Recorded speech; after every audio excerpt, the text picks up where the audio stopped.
What's a sign of a bad friendship? When you wake up in the morning and your left foot is gone.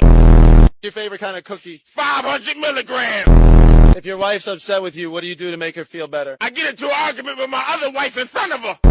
What's the most creative excuse you've ever used for being late to work? I'm sorry, boss. I forgot I worked here. What's the biggest pervert you've seen in the last week? Mickey Mouse. Me. Do you have a morning routine? Yeah, I got a morning routine. I wake up, eat dinner, and I tell my kids they not going to school. No excuses. What's the best pickup line you've ever used? Excuse me, miss. You got change for $1? What's your opinion on UFOs? Unforgettable foul odors? No, unidentified flying objects. Do you believe in them? Been to Little Mary have a gram? Of course I believe in unforgettable financial projects. If you didn't have the job you have right now, what would you do? I'd be a chicken nugget. How often do you exercise? Every morning I wake up at 3 p.m. and run 6 miles, you heard? Oh, cool. Where at? Just in your neighborhood? Nah, in my imagination.